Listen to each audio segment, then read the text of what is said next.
There's no feeling more intense than starting over. If you deleted your homework the day before it was due, as I have, or if you left your wallet at home and you have to go back after spending an hour in the commute. If you won some money at the casino and then put all your winnings on red but it came up black. If you got your best shirt dry cleaned before a wedding and then immediately dropped food on it. If you won an argument with a friend and then later discovered that they just returned to their original view. Starting over is harder than starting up. If you're not ready for that, like if you've already had a bad day, then what you're about to go through might be too much. Feel free to go away and come back. I'll be here. Alright, thanks for coming with me on this trip. I'll understand if you have to take a break at any point. Just find a safe place to stop and quit the game. And don't worry, I'll save your progress, always, even your mistakes. This game is a homage to a free game that came out in 2002, titled Sexy Hiking. The author of that game was Jazzuo, a mysterious Czech designer who was known at the time as the father of B games. The B games are rough assemblages of found objects.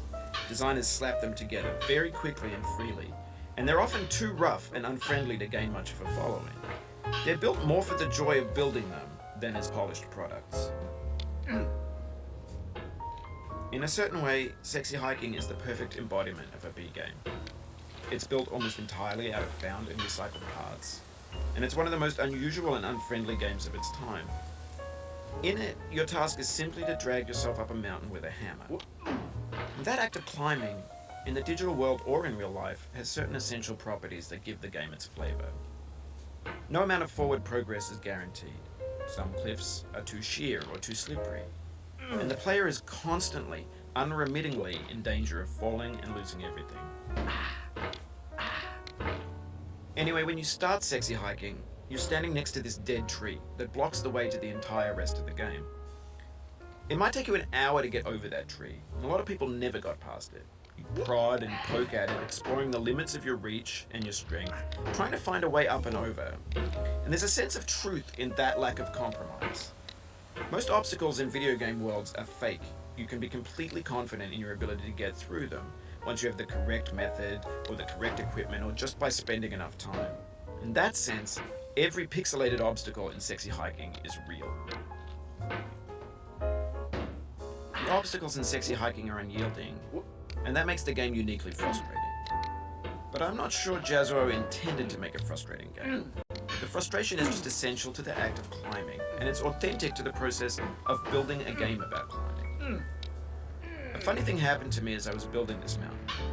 I'd have an idea for a new obstacle, and I'd build it, test it, and it would usually turn out to be unreasonably hard.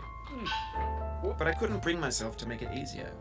It already felt like my inability to get past the new obstacle was my fault as a player rather than as a builder. Imaginary mountains build themselves from our efforts to climb them, and it's our repeated attempts to reach the summit that turns those mountains into something real. When you're building a video game world, you're building with ideas, and that can be like working with quickset cement. You mold your ideas into a certain shape that can be played with, and in the process of playing with them, they begin to harden and set until they're immutable, like rock.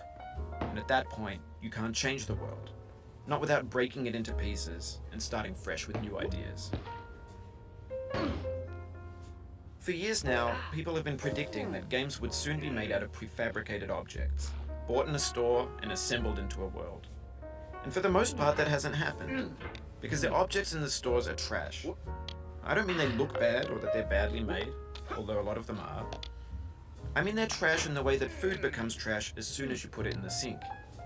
Things are made to be consumed and used in a certain context, and once the moment is gone, they transform into garbage. In the context of technology, those moments pass by in seconds. Over time, we've poured more and more refuse into this vast digital landfill that we call the internet. It now vastly outnumbers and outweighs the things that are fresh and untainted and unused. When everything around us is cultural trash, trash becomes the new medium, the lingua franca of the digital age.